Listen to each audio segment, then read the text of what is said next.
जय हिंद दोस्तों। आज के हमारे मेहमान हैं रोसड़ा विधानसभा क्षेत्र से भारतीय महासंघ पार्टी के प्रत्याशी देवेंद्र कुमार पासवान जी। तो सर, स्वागत है आपका हमारे इस चैनल पे। आपको भी धन्यवाद। सर, मेरा पहला सवाल है, आपका राजनीतिक में आने का उद्देश्य क्या है? मेरा राजनीति में आने का उद्देश्य है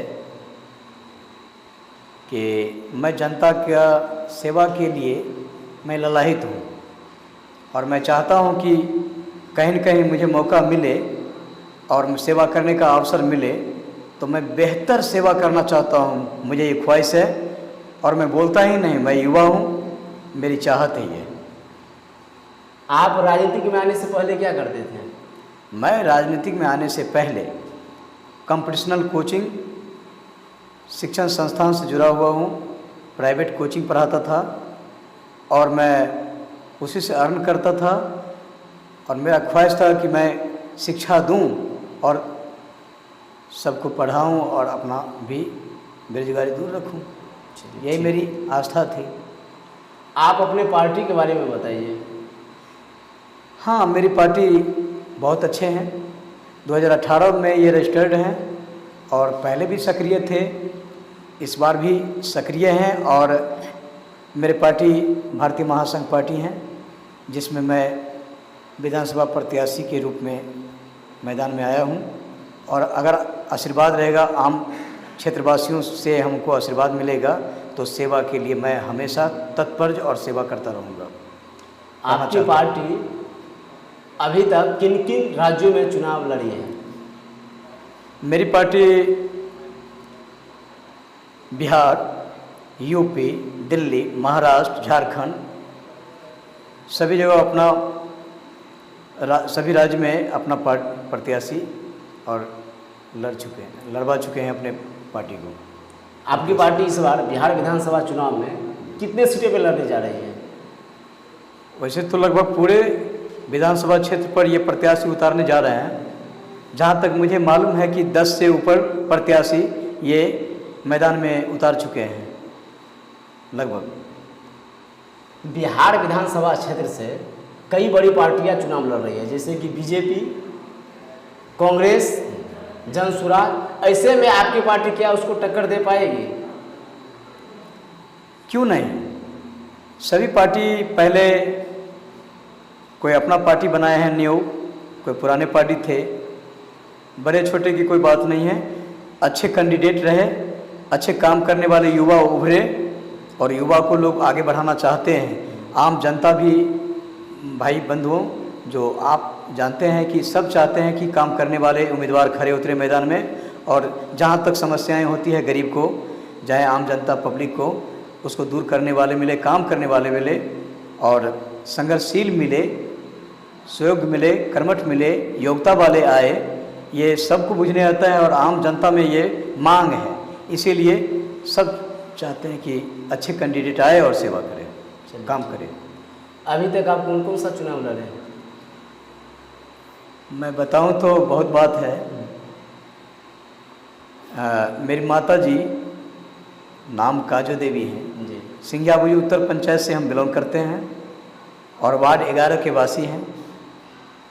मेरी माता जी वार्ड सदस्य बनी हैं, दो बार 2 पंचवर्षीय वार्ड सदस्य बनी और अच्छे काम किए। आज भी पुकार हो रही है कि आप ही अच्छे थे, ब्लॉक जाते हैं, हर काम को देखते थे, मिलते जुलते थे, हर घर डोर टू डोर जाकर सेवा करते थे। आप ही फिर पुनः आए और मैं 2021 में सरपंच का चुनाव लड़ा और उसमें सम्मानित वोट से मुझे सम्मान किया गया। मैं उनका आभार प्रकट करता हूँ, व्यक्त करता हूँ। मेरे आम पंचायत की जो जनता है मुझे बहुत मानते हैं, सम्मान दिए, अधिक से अधिक वोट दिए। आपका विजन में रोसड़ा क्षेत्र के लिए सबसे बड़ी प्राथमिकता क्या है? मैं तो बहुत ललायित हूँ।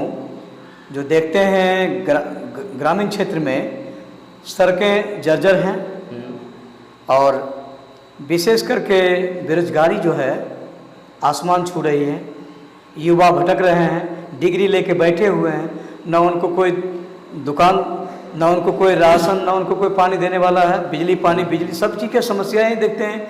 अगर लोग अग्रसर आते हैं, बड़े बड़े डींगे हाँकते हैं कि मैं ये कर दूंगा, वो कर दूंगा, मैं बहुत बड़ा पार्टी का हूँ, बड़ा आदमी हूँ, आप मुझे एक बार पुनः जिताइए। लालच भी देते हैं और लालच में तो फंस जाते हैं हम, हमारे मतदाता बंधु। हाँ। लेकिन फिर दोबारा वो देखने भी नहीं आते हैं कि वो खाते क्या हैं, उनका काम क्या है, मरते हैं, कोई कांड भी हो जाती है तो मदद करने तक को ललायित रहते हैं, और उनको एक बार भी अगर दरवाज़ा पर भी चले आएंगे तो बहुत खुशी मिलेगा।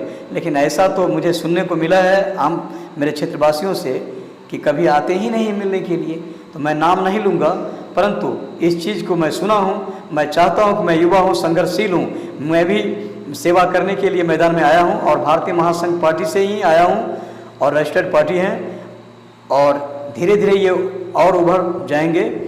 तो मैं देवेंद्र कुमार पासवान हूँ और मैं भी चुनाव में उतरा हूँ और मैं आशीर्वाद लेना चाहता हूँ, सेवा का अवसर लेना चाहता हूँ। कोई भी समस्याएं होंगी आम पब्लिक को तो मैं सेवा करना चाहता हूँ। सब तो बोलते हैं सेवा करना चाहता हूँ, लेकिन एक बार मुझे भी मौका मिलेगा तो मैं ज़रूर कामयाब उतरूँगा। चलिए ठीक है। अपने क्षेत्र में युवाओं को रोजगार के लिए आप कौन कौन सा कदम उठाएंगे? मैं तो अपने क्षेत्र के लिए चाहता हूँ कि अधिक से अधिक, क्योंकि बेरोजगारी सभी जगह है, बेरोजगारी दूर हो, पलायन रुके। और पलायन जब रुकेंगे तो कैसे रुकेंगे? बेरोजगारी, यहाँ उद्योग कल कारखाने लगेंगे। हाँ, एक चीज़ आप हमको बताइए, बिहार में उद्योग क्यों नहीं लग रहा है? क्योंकि ये हमारी सरकार की कमी है। अगर मेरी सरकार चाहती, और मेरी सरकार उससे पहले भी कह रही थी कल कारखाने अधिक से अधिक लगवाएंगे, पलायन रोकेंगे, बेरोजगारी दूर कर देंगे, ऐसा नहीं देखने को मिल रहा है। अभी हम देखते हैं जी कि बहुत सारा जो पुराने ज़माने की जो फैक्ट्रियाँ थी वो अभी बंद पड़ी हुई हैं। जी। तो सरकार ये कहे नहीं करती है जो उसको ही चालू करवा दे। हमको लग रहा है गरीब सरकार है, लग रहा है उनके पास कोई तत्व है ही नहीं, इसीलिए लग रहा है निर्धन बन चुके हैं। अगर ये चाह लेंगे तो क्या नहीं हो सकता है, लेकिन चाहते ही नहीं हैं। बेरोजगारी दूर कैसे होगी? बेरोजगारी तो बढ़ाया जा रहा है, डिग्री ले लेके बैठे हुए हैं युवा हमारे।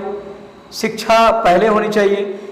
शराबबंदी, आप देखिए शराबबंदी पर मैं कुछ बोलना चाहता हूँ। हाँ। बोलूँ कि नहीं? हाँ, बोल सकते हैं। शराबबंदी जो है, शराबबंदी हो गया है? नहीं हुआ है। नहीं हुआ है। सिस्टम से शराबबंदी हो, चालू हो, सिस्टम से चालू हो, और शराबबंदी को चालू करना ही जरूरी है।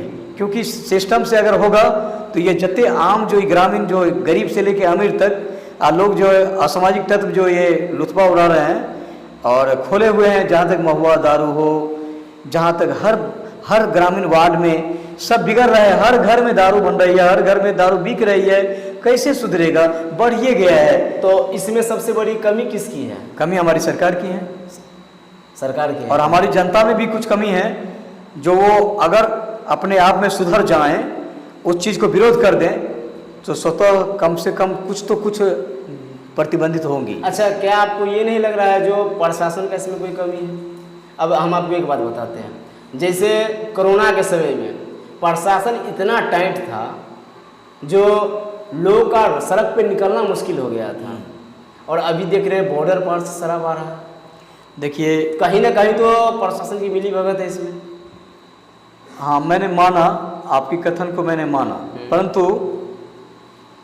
परंतु ऐसा बात है कि प्रशासन चाहकर भी रोक नहीं पा रहे हैं। क्यों, क्या कारण है? देखिए, मैं बता दूं, एक हाँ, हंसते बता रहा खुल हूँ। के बताइए। जब सरकार जब तारी को बंद कर दिया था, हाँ। कि सब चीज़ अगर बंद हुआ तो सब कुछ बंद होना चाहिए, इसका बात को मैं माना कि ये ठीक किए थे। क्या तारी वाले क्या किए मालूम है? बेरोजगार थे। हाँ। उसको कोई रोजगार है ही नहीं, वो बेचारे संघर्ष कर दिए, जुलूस निकाल लिए, पूरे विरोध होने लगे पूरे बिहार में। तो तारी जगह जगह देख रहे थे, जो तारी जो बेच रहा था उसको पकड़ के जा रहा था पुलिस। तारी लेकिन चालू हुआ। फल बेचना, फल रस पीना कोई गलत बात नहीं है। उसके साथ साथ देख लीजिए, मैं अपने कमी बता रहा हूँ अपने क्षेत्र में, तारी के साथ साथ महुआ कहाँ से आ गया? महुआ कैसे बन रही है? सब बात सरकार पर ही नहीं देना चाहिए, कुछ बात अपने भी कमी होती है। इससे तो सरकार का भी नुकसान है, उसका राजस्व में कमी आती है। लेकिन सरकार की भी कमी है और समाज सुधरने का नाम नहीं ले रहे हैं। क्यों? क्योंकि कुछ अपने में भी कमी है। अगर वो कमी को दूर कर लें तो शायद बहुत सुधर जाएंगे। और बेरोजगार तो है ही, युवा हमारे बेरोजगार हैं, इसीलिए कदम उठा रहे हैं, गलत करने पर भी मजबूर हो जाते हैं। हाँ। कभी कभी हमारे भाई जनता- जीवन जीने के लिए कुछ तो जीने के करना लिए है। ही वो बेबस हैं, हाँ। इसलिए कुछ कर बैठते कुछ हैं। तो करना है। अगर इस पर टाइट हो जाए सरकार, अगर इसको तो प्रशासन महोदय भी टाइट रहें, तो शायद कुछ घटना जो असामाजिक तत्वों के द्वारा घटित होती है उस पर लगाम लगाया जा सकता है। चलिए ठीक। क्या स्थानीय स्तर पर आपका कोई उद्योग या प्रशिक्षण केंद्र खुलने का कोई उपाय? मैं तो अभी सुन रहा हूँ सरकार के द्वारा साइकिलें दी जा रही हैं, जीविका दीदी को प्रोत्साहन किया जा रहा है। माना कि कुछ जीविका दीदी अपना कर्तव्य निभा रही हैं, परंतु इससे दूर नहीं होने वाला है। हम सब एक होने की बात करते हैं, पर एक होने हो गए हैं, नहीं हो गए हैं, इससे काम चलने वाला नहीं। यहाँ पर कल कारखाने की अति आवश्यकता है। अगर कल कारखाने जैसे महाराष्ट्र, यूपी, नोएडा, दिल्ली, असम ले लीजिए, सब जगह बड़े बड़े उद्योग कारखाने लगे हुए हैं, तो क्या मेरी माएँ बहनें बिहारवासी क्या कमज़ोर हैं? बेरोजगार अरे सारा जगह तो मेरा बिहारवासी ही उज्जवल भविष्य है। हाँ। और हर जगह खट के बना दिए हैं, तो मेरा बिहार इतना मेहनती है, इतना महिलाएं खास करके मेहनती हैं, और हमारे युवा जो अगर रोजगार लग जाए तो सच पूछिए तो वो कमा सकता है, और वो कहीं नहीं जाएगा पलायन करने के लिए, यहीं वो मजबूत हो जाएंगे और खुश रहेंगे। बेरोजगारी है, इसीलिए दिक्कत है, और हमारे कुछ चाह के भी हमारे जनता हमारे बेरोजगार नहीं कर पा रहे हैं। यहाँ पर रोजगार लाया जाए, यहाँ पर नौकरी दिया जाए, नौकरी का वैकेंसी निकाला जाए, तो देखिए मेरा बिहारी जिंदाबाद है। 100 बिहारी 100 पर भारी क्यों कहा गया है? बिल्कुल सही बात है। हाँ हाँ। अगर आप चुनाव जीत जाते हैं जी। लेकिन आपकी पार्टी सरकार नहीं बना पाती है जी, तो फिर आप अपने क्षेत्र का विकास कैसे करेंगे? अरे भाई, तो मैं सरकार, अगर मैं सत्ता में रहूँगा और मैं जितना मेरे क्षेत्रवासी हैं, तो क्या सत्ता जो दिए हैं और जिता दिए हैं, जीत का क्या मतलब होता है? जीत का मतलब होता है कि मुझे मौका मिल गया सरकार से मांगने का, प्राथमिकता मिल गया, अधिकार मिल गया, तो मैं जनता के लिए मांग रखूँगा। मेरी सरकार हो, किसी की सरकार हो, गठबंधन का हो, कुछ भी हो, सरकार उनकी हक नहीं छीन सकती। अपने विधायक को हक नहीं छीन सकता। उससे मैं मांग करूँगा, मेरा जो हक है वो मैं अपने ग्रामीण वासियों के लिए, क्षेत्रवासियों के लिए, जो भी हैं, सड़कें, नाले, बिजली, पानी, राशन, नौकरियाँ, फैक्ट्रियाँ, क्यों नहीं मांग करूँगा? मेरा हक बनेगा, और मैं अपना कोटा जो होता है, वो विधायक कोटा भी होता है, वो मांगूंगा और जनता के बीच में जाऊंगा और सेवा दूंगा और समस्याएं दूर करूंगा। इसीलिए मेरा कोई नहीं रोकता है, मेरा अधिकार बनेगा, और मैं सेवा के लिए अगर मेरा सत्ता मिलता है तो मैं जान जी लगा दूंगा इसके लिए, जो हो जाए। और मैं जान जी तब लगाऊंगा जब मेरे साथ क्षेत्रवासी रहेंगे, जनता रहेंगे। जनता जब पीठ पर रहेंगे कोई डिगा नहीं सकता है। मैं मांग करूंगा, उसकी लागू होगी, और सेवा करूंगा और समस्याएं दूर करेंगे। आप राजनीति में क्यों आए हैं? सेवा के लिए या सत्ता के लिए? देखिए, माना जाए तो पहले सत्ता मिलेगा तभी न सेवा करूंगा, लोग परंतु सत्ता मानने के बाद सेवा भूल जाते हैं। लेकिन सत्ता मानने के बाद सेवा भूलने वाले ही भूलेंगे। डींगे तो हाँकते हैं, पर रोटी बदल बदल कर खाना ही स्वादिष्ट होता है। रोटी बदल कर ही खाना चाहिए। तो देखिए, अगर मैं काम नहीं करूंगा, अगर मैं उसके कामयाब नहीं हूं, अगर मैं डींगे हाँक कर तो आ तो गया सत्ता में, अगर सेवा नहीं किया, समस्याएं दूर नहीं की, मुझे भी बदल दीजिए।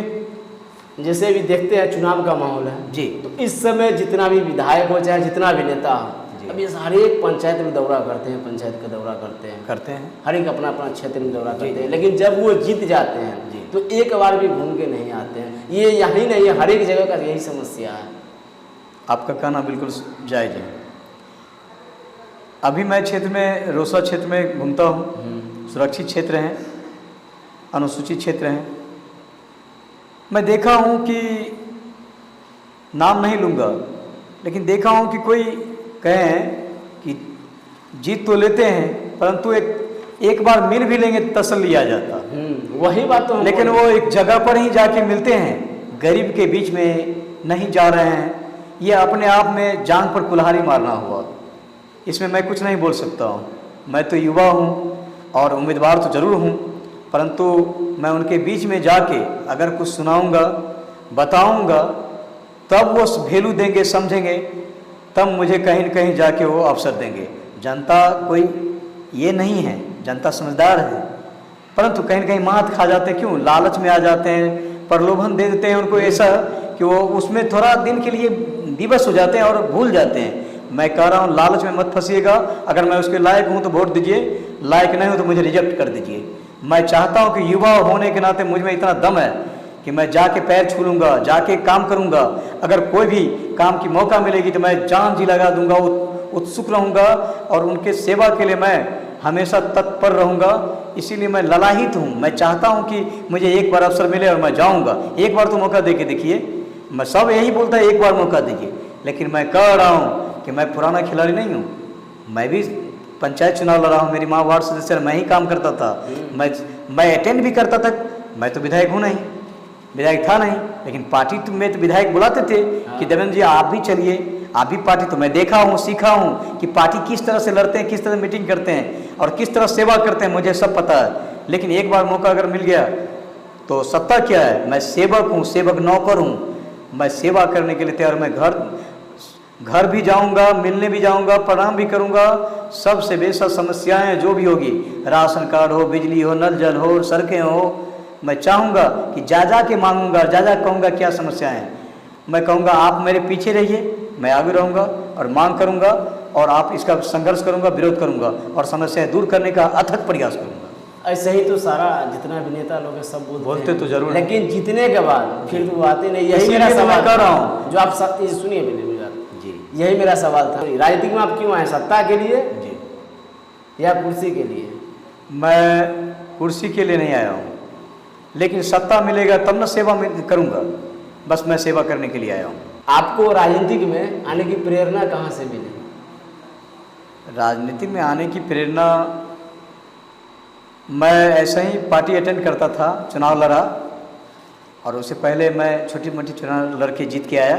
मनोबल बढ़ते गया तो मैं देखता था कि मेरे पंचायत में जो मुखिया सरपंच बन जाते थे वो उसके यहाँ हम भी काम पर जाते थे। तो कुछ काम करने के लिए पंचायत के लिए बुलाते थे सरपंच साहब को, तो वो भी कहते थे आ रहे हैं, ठीक देवेंद्र जी आपका काम करूँगा, आप भी पढ़े लिखे हैं। फिर मुखिया जी के पास जाते थे कि ये नली गली नहीं बन रहा है, फिर रास्ते नहीं बन रहे हैं, आप कर दीजिए। तो वो बहुत दौड़ाते थे, कहते थे कि कब हो जाएगा, ठीक है। मुझे लगा क्या मैं भी तो पढ़ा लिखा हूँ, उससे ज़्यादा पढ़ा लिखा हूँ। मैंने काहे पढ़ा? जब मेरे पास डिग्री आ गई तो मैं बतवनवा पढ़ा, माँ बाप को ठग लिया हूँ। इसीलिए मुझे ललक आ रहा था कि काश मैं जीतता तो करता।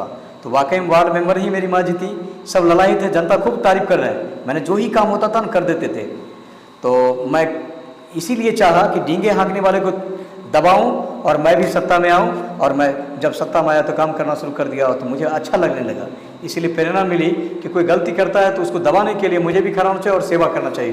तो सत्ता मिला, मैं सेवा भी किया और सत्ता मिलेगा सेवा करूँगा। इसीलिए मुझे मनोबल बढ़ गया, इसीलिए प्रेरणा मिल गई, उससे ठोकर लगा, बुद्धि बढ़ गया। चलिए ठीक है। अब मेरा रैपिड फायर सवाल है जी। हाँ, रैपिड फायर, इसमें आपको एक लाइन में जवाब देना है। आप अपने क्षेत्र की सबसे बड़ी समस्या किसे मानते हैं, शिक्षा या बेरोजगारी?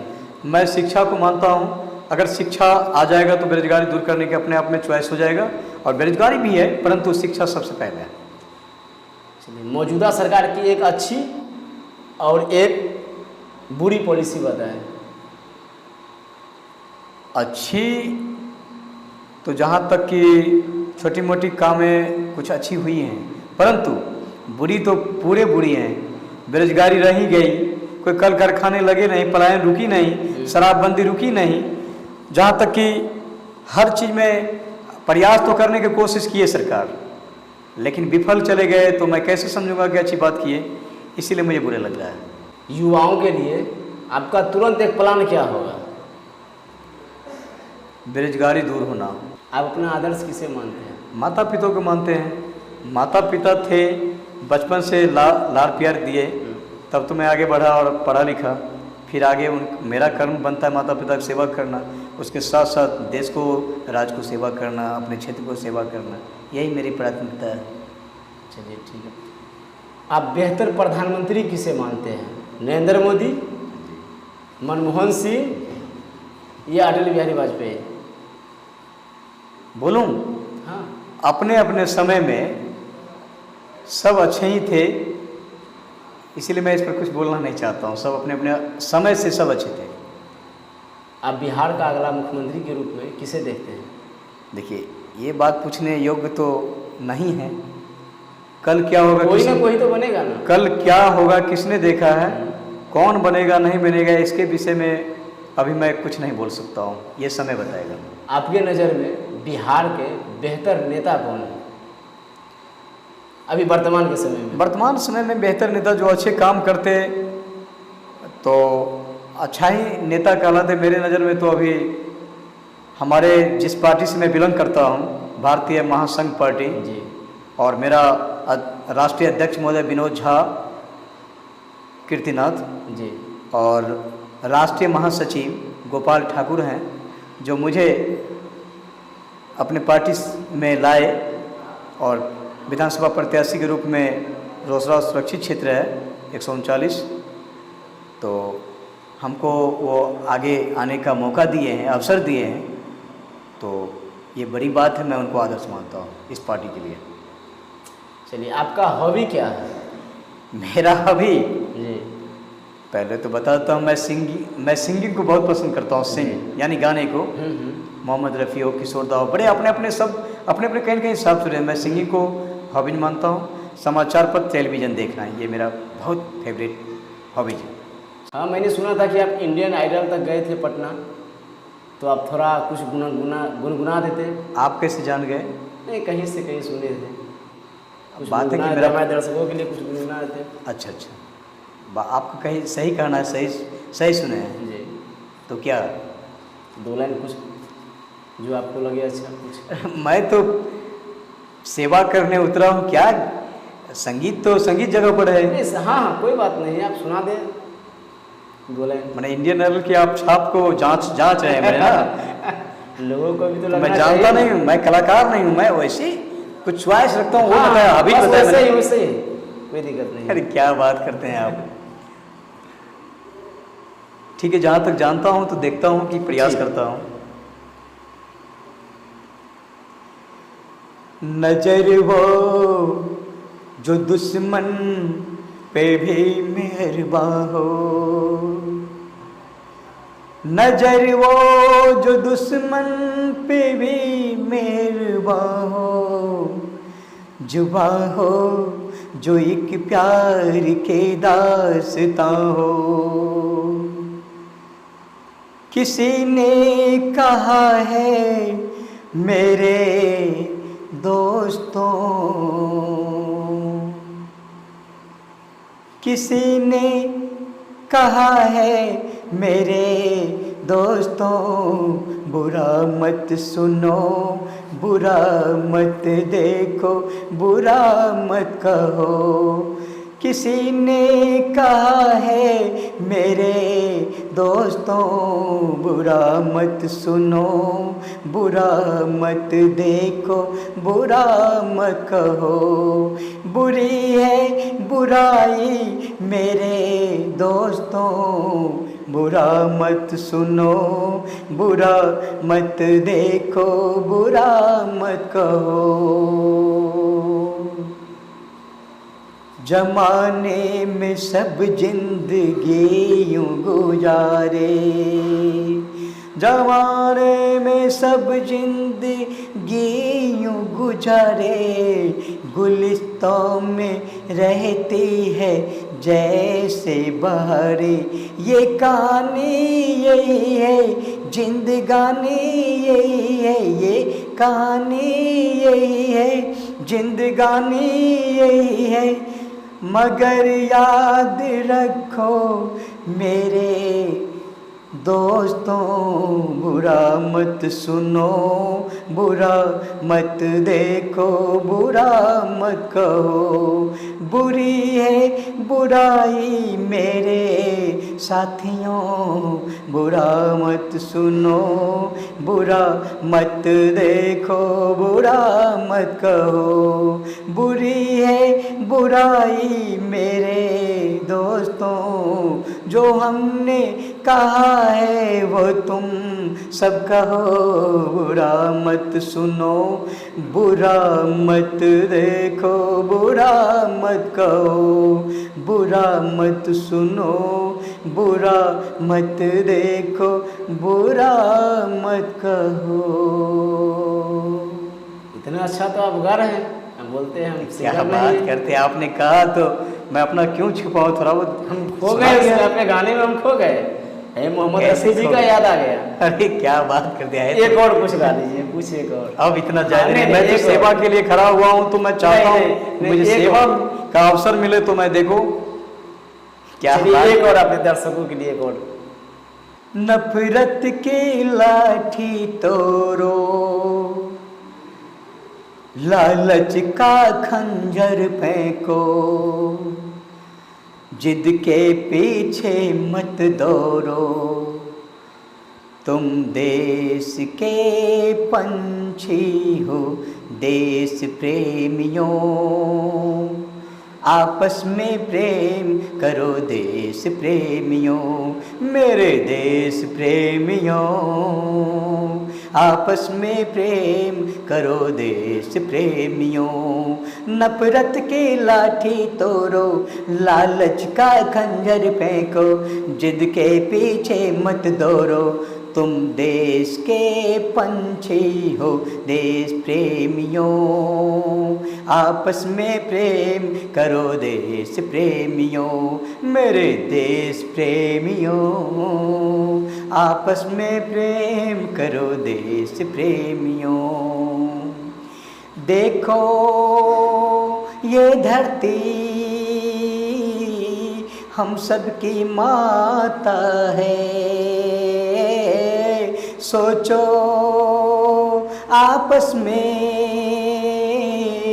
क्या अपना नाता है, हम आपस में लड़ बैठे तो देश को कौन संभालेगा, कोई बाहर वाला अपने घर से हमें निकालेगा, दीवानों से करो मेरे देश प्रेमियों, आपस में प्रेम करो देश प्रेमियों, मेरे देश प्रेमियों, आपस में प्रेम करो देश प्रेमियों।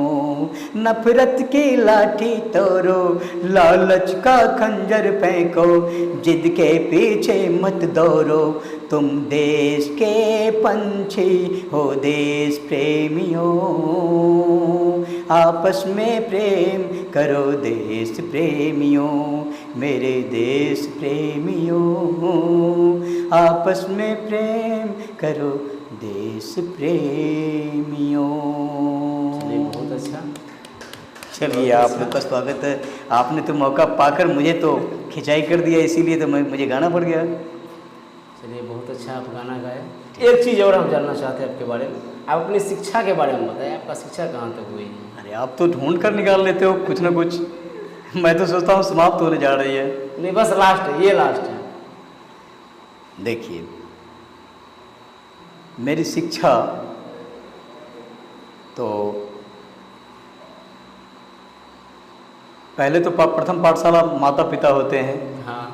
तो वहाँ शिक्षा मिली, बढ़ते चले गए तो मेरे सलखन्नी ग्राम है जो 5वीं क्लास तक थी, तो वहाँ तक मैंने पढ़ा। प्राथमिक क्लास तक हाँ, थी प्राथमिक पहले, हाँ। 8 तक नहीं थी, तो मैंने वहाँ तक पढ़ा।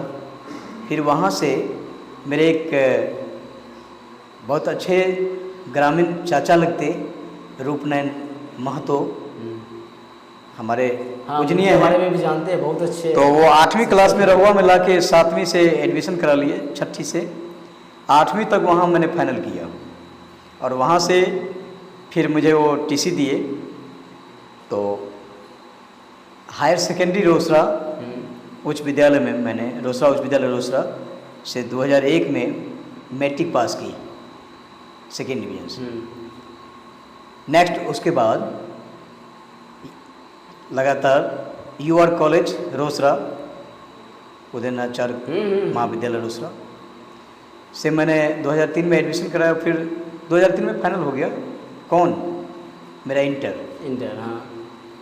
तो आईएससी थे, मैथ से थे, प्लस टू में, तो 2003 में फाइनल हो गया।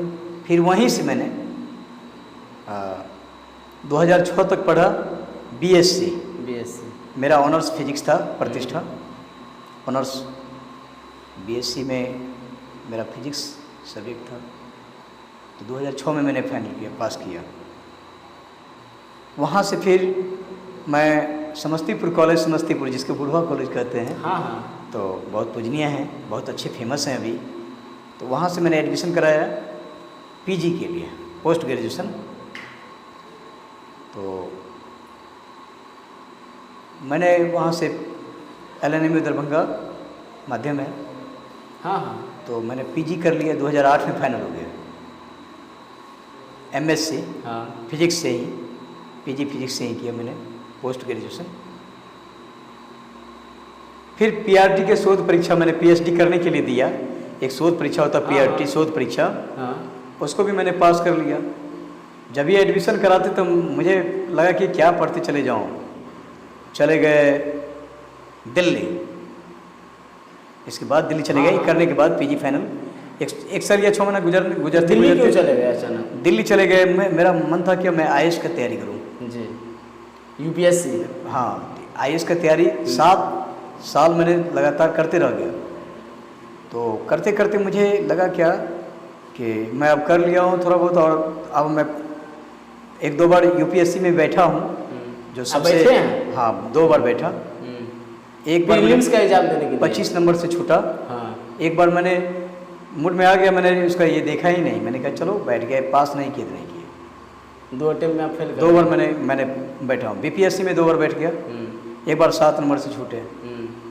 2 बार मैंने 2 या 3 बार बीपीएससी मैंने बैठा, जो राज्य लेवल में, स्टेट लेवल में, हाँ, हाँ, बिहार लोक संघ, लोक सेवा।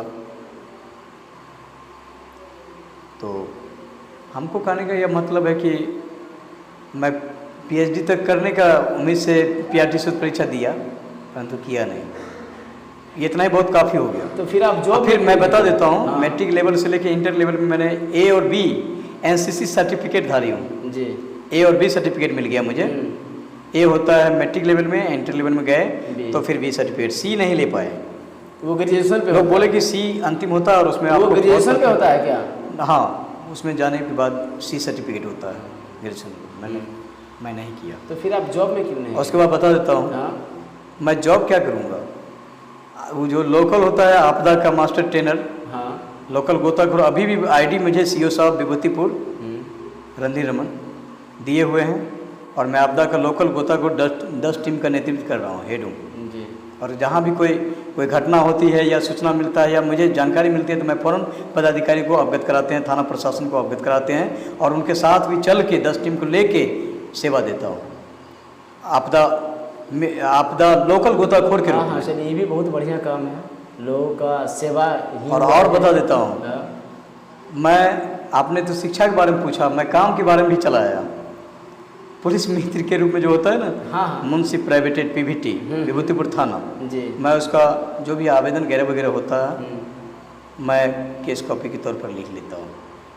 सेवा ही समझिए एक साधन है छोटा सा, और बड़ा सा साधन है। कहाँ दौड़ते रहेंगे, जो मार्ग करके आते हैं, कोई घटना लेके आते हैं, तो थोड़ा बहुत नॉलेज के कारण मैं, और ये चंद्रकांत गौरी जी हैं, वो मुझे सिखाए, अपने साथ रखे 2 साल, और आते आते मैं 10 साल से सक्रिय हूँ, और मैं सीखा भी हूँ। पुलिसिया लिंकेज प्रशासन के बीच में रहा भी हूँ। प्रशासन महोदय सब मुझे सिखाने के प्रयास किए, 107, 144 धाराएँ सब जानकारी दे दिए, तो मैं लिखना पढ़ना थोड़ा जानते पढ़े लिखे थे, हाँ। इसीलिए मुझे सम्मान देना शुरू किए। और कोई लालच से नहीं, कोई वेतनीय नहीं, अपना हुनर की बदौलत तो लिखने फिर का। आपका घर कैसे चलता है? आपको वहाँ वेतन नहीं है? वेतन नहीं है, परंतु मैं टीचर, जो भी टीचर था, और मैं पढ़ा लिखा कर मैं अच्छा खासा कमा कर घर चला लेता था, और मैं अभी भी लिख पढ़ के अपना हुनर की बदौलत जो ज्ञान सरस्वती ने दी हैं उनका उपयोग करता हूँ, और उससे मैं घर चलने योग्य, रोटी दाल चलने योग्य मैं कमा लेता हूँ। जी, और मेरा घर का भी सपोर्ट है, और घर में मेरे 3 भाई हैं, 1 बहनें हैं, और सभी मदद भी करते हैं, और सबके साथ मिलके मैं रहता हूँ, मैं घर चलाता हूँ। मेरा बड़ा भाई होने के नाते एक दायित्व उठा लेता हूँ। मैं चाहता नहीं कि छोटा को कष्ट लगे और मेरे सामने दुख करे, तो इसीलिए मैं संघर्ष करता रहा हूँ, और घर के लिए भी, और सब मिल के चलना चाहता हूँ। समाज का भी सेवा देता हूँ, कोई भी दिक्कत होती है, पंचायत कुछ भी है तो मुझे बुलाते हैं, मैं उसको समय देता हूँ। यही सब काम है। और मेरा शिक्षा था, और मैं बड़ा आदमी नहीं हूँ, गरीबी ज़िंदगी जिया हूँ। मेरे पिताजी छोटी मोटी बिजनेस करके पाल पोस लिए, बहुत दिक्कत होती थी उस समय में। हाँ, उस समय तो बिहार में मैं दिक्कत झेला हूँ, गाड़ी थी, मैं बहुत दिक्कत झेला, लेकिन मेरे पिताजी दिक्कत होने नहीं देना चाहते थे, लेकिन दिक्कत करते थे। परंतु आज उन्हीं का देन है जो पढ़ाए। मेरे पिताजी मैट्रिक पास हैं पुराने ज़माने में। मेरे चाचा जी उस ज़माने में पासवान थे, उस ज़माने में पढ़ाते थे बड़े बड़े कास्ट को, बड़े बड़े मेरे समाज में सब उनको सम्मान करते थे और बहुत बढ़िया पढ़ाते थे। उसका उनका आज देन है जो मैं भी शिक्षक बन के प्राइवेट पढ़ाया हूँ। बचपन से कोचिंग चला के मैं जीवन यापन किया हूँ, अच्छा लगने लगा था। क्या अभी भी आप कोचिंग चलाते हैं? मैं अभी भी घर में 10-5 बच्चे आते हैं तो मैं उसको क्लास ले लेता हूँ, दे देता हूँ, शिक्षा देता हूँ। ठीक। और मैं चाहता हूँ कि सेवा करूँ, अपने क्षेत्र का सेवा करूँ। जहाँ से मैं हूँ मुझे सेवा करने का मौका मिले तो मैं विधानसभा क्या सांसद तक, लोकसभा तक रखता हूँ क्षमता, जो बोल सकता हूँ। और मैं योग्यता क्या मैं, ये तो वेरी प्राउडिंग हो जाएगा। मैं चाहता हूँ कि कमी बेस जहाँ भी हो सीखूँ, सेवा करने का मौका मिले, मैं उससे भी सीख लूँ और मुझे बढ़ते जाऊँ और सेवा करने का मौका मिले। और गरीब को, मैं गरीबी जो काटा हूँ मैं देखना नहीं चाहता हूँ। मैं उसको दर्द को, दुख को जानता हूँ, तो मैं सबको दुख को दूर को करने लायक रहूँगा तब तो करूँगा। इसीलिए मैं चाहता हूँ कि मैं भी सेवा करूँ और उनका सम्मान भी करूँ और छोटे बड़े को ख्याल रखूँ। मैं क्षेत्रवासियों को प्रणाम करता हूँ, आशीर्वाद लेना चाहता हूँ कि एक मौका दीजिए। और मैं उभर के आया हूँ भारतीय महासंघ पार्टी से, मुझे उन्होंने ही इसमें लाया है, विधानसभा प्रत्याशी बनाए हैं। मैं चाहता हूँ कि उनका भी नाम हो और क्षेत्रवासी का मैं काम करूँ, दुख दर्द को देखूँ, समस्याएं दूर करूँ, मुझे सेवा का मौका मिले। मैं इस क्षेत्र रोसड़ा क्षेत्रवासियों से मैं आशीर्वाद लेना चाहता हूँ, एक मौका दें। चलिए, धन्यवाद आपका हमारे इस एपिसोड में आने के लिए। Okay, thanks.